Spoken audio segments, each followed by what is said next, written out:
un suivi qui améliore un peu le personnage. On va continuer à suivre Valérie, hein, qui est toujours chasseuse de fantômes sur son temps libre et qui se bat régulièrement avec Dany. Dany qui est un petit peu irritée, hein. Bon, il sait pas, enfin, elle sait pas qui il est, il sait qui elle est. Et donc, il y a cette espèce d'animosité entre eux, d'autant plus que ils la retransmettent dans leur vie non fantôme, chasseuse de fantômes. Surtout qu'après leur dernier petit conflit, ils se retrouvent derniers lors d'un cours d'une prof qu'on avait vu très rapidement. Dernièrement, on commence à voir d'autres profs que Lancer, je dois avouer, c'est déjà bien.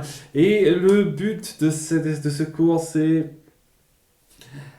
apprendre à devenir un parent en gardant un objet à la con qui fait illusion de bébé. Bon, c'est pas un putain d'œuf, c'est de la farine. C'est original, c'est original. Donc c'est un putain de sac de farine à garder. Qui a une couche, qui peut faire du bruit, qui peut péter des trucs de haricots.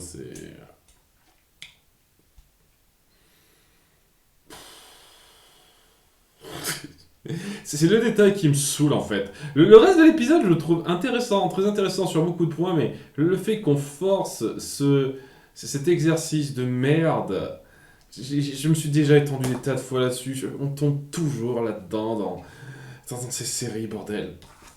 Bref, donc ils sont obligés d'être un binôme et ils se saquent pas, donc ils s'engueulent, ils arrêtent pas de se passer le sac de farine pour s'engueuler. Seulement, voilà, il va y avoir quelqu'un d'autre. Il va pas y avoir seulement eux en tant que personnage, il va y avoir Skulker, qui est toujours dans sa combinaison. J'en parlais un petit peu de ça à la fin, quoi. Son armure, apparemment, maintenant, il est indissociable de ça. De base, je me souviens, on l'a vu à la fin de son premier épisode, hors de son armure, c'est un petit ectoplasme de merde. Et on n'y pense plus, en fait.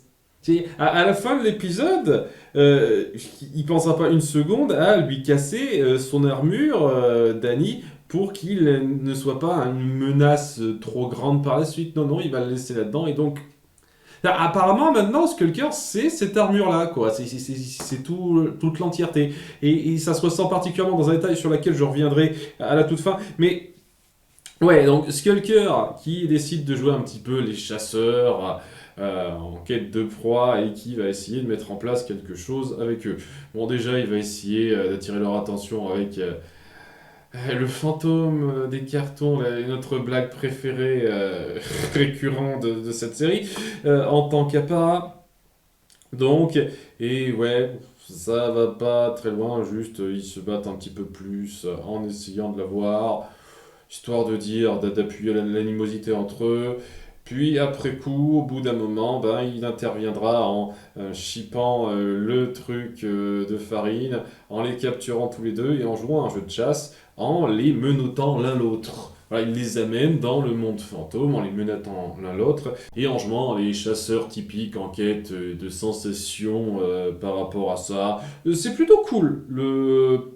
La mise en place, hein. Déjà que ça a bien posé le personnage comme étant un peu de ce type-là, mais c'est assez cool et ça permet de mettre un peu de rapprochement entre eux alors qu'ils sont obligés d'œuvrer ensemble et de se rendre compte que l'autre n'est pas complètement irrécupérable, surtout un tout petit peu Valérie qui se rend compte que Danny Phantom, ben, c'est pas un connard, quoi. C'est pas juste un autre fantôme comme les autres et qui fout la merde pour rien. Elle commence à avoir un peu d'appréciation pour lui et surtout il commence à la comprendre un petit peu. Il voit qu'elle est en colère, pas juste parce que c'est son caractère, mais parce que sa vie n'est pas géniale. Et voilà, je maintiens que dans le premier épisode d'apparition, il y a un truc dans le ton qu'elle emploie, ça vient peut-être de la VF, qui la rend un peu superficielle, mais là, on essaye de beaucoup mieux justifier le comportement qu'elle a, le fait qu'elle soit irascible et qu'elle voit un peu les autres de haut, ben, tout simplement parce que maintenant, elle n'est pas sous un bon jour. Sa famille est ruinée et elle doit faire un petit boulot pour survivre un petit peu dans le petit appart miteux dans lequel elle vit. Donc oui, une fois qu'il finit par comprendre ça, il commence à avoir plus de respect pour elle, plus de considération. Et donc oui, cette espèce de duo forcé qu'on met entre eux est assez réussi pour montrer un début de rapprochement. Je dis ça parce que je suis presque sûr qu'il va se passer un truc si j'y mets mémoire.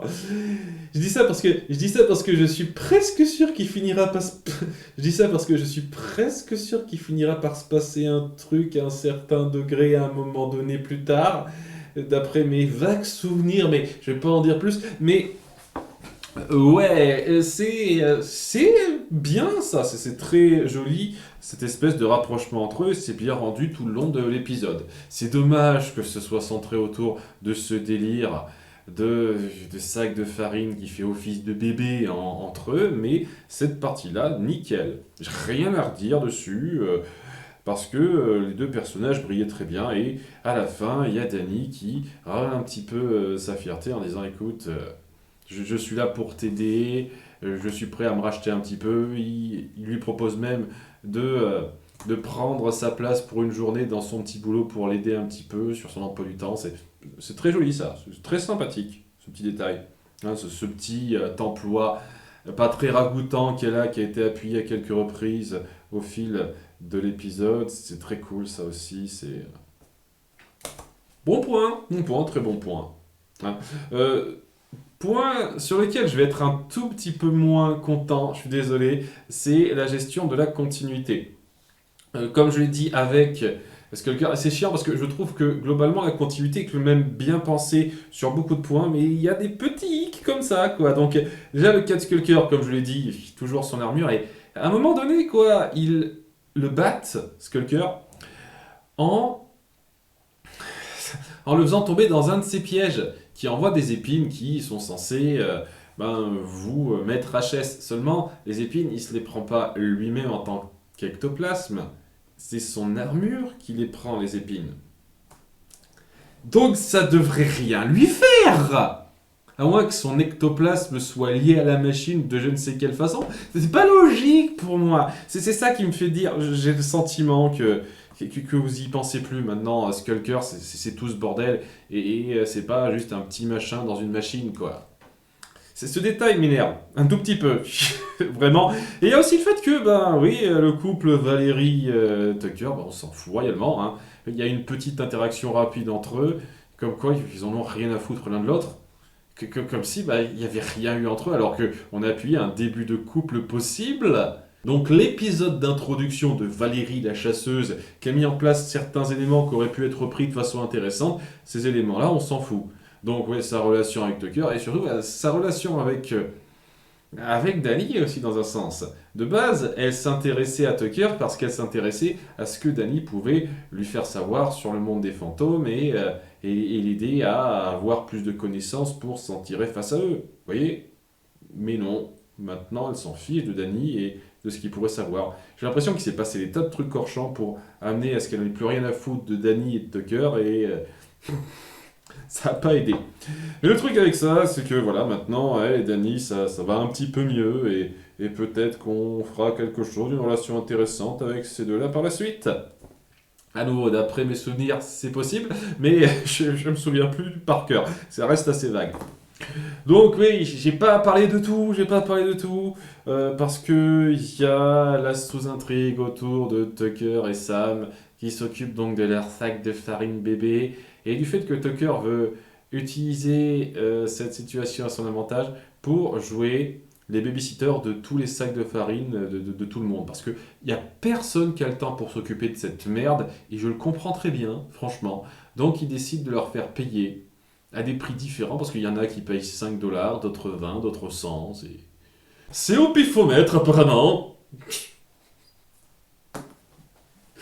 Et ouais, il va faire le con au début, il sait bien s'en occuper, mais il va y avoir un problème avec Sam, parce qu'elle veut s'occuper du sac de farine. Ils rentrent trop dans le jeu l'un l'autre, de façon vachement bizarre. C'est un petit peu drôle à un moment donné, lorsqu'ils se disputent sur comment traiter l'enfant. C'est-à-dire, ah non, c'est ma fille, non, c'est mon fils, comme ça.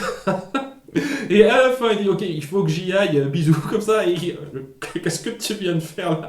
Ils sont tellement entrés dans leur rôle qu'ils s'y est trop cru, le gars. Ce moment-là était assez drôle, j'avoue, c'était drôle cette partie-là.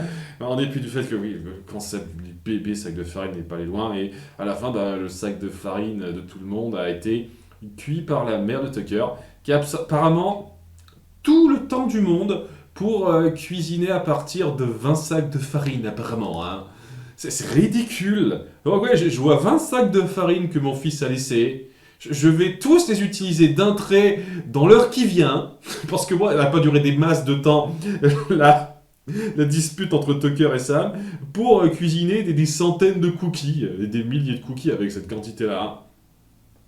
C'est n'importe quoi, c'est un petit peu forcé sur les bords pour faire ravaler son délire à Tucker, rembourser tout le monde. Tout le monde a une mauvaise note, sauf Danny et Valérie qui on le sait parce que leur sac a morflé mais il est encore un tout petit peu viable et il n'y a que Sam qui a une bonne note. Ouais, on va dire que de tous les cas de situation de merde où il faut garder un œuf ou un objet à la con en guise de simili-bébé pour un exercice de collège, c'est pas le pire. Voilà, vous avez su mettre en place quelques mises en scène et qui étaient un petit peu drôles, un peu rigolotes, et ça a su un tout petit peu jouer sur la dynamique entre Danny et Valérie. Donc à ce niveau-là, j'accepte. Je trouve que vous auriez pu trouver mieux, mais j'accepte. Ok, j'accepte. C'était bien. Surtout pour la relation centrale, le duo central entre Danny et Valérie, mais même des à côté sont pas trop mal. Voilà, c'est bien. À bientôt pour l'épisode 19. Bye!